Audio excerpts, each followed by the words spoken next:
and the administration of the government services. Kadina katay banta.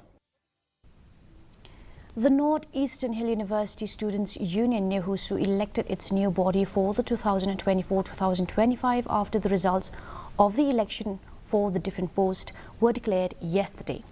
The results were announced by the returning officer of the election of the students' body, David Pingro.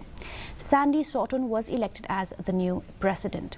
Talking to reporters, the newly elected General Secretary, Nehu S. Kharsati, said that they are pushing the administration to revise the marking system since it is outdated.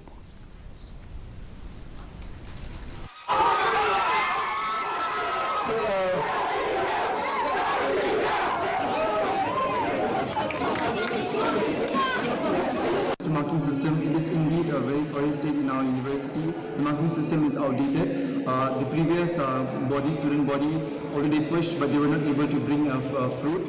But what we can do is we will also take up that matter in our tenure as well. And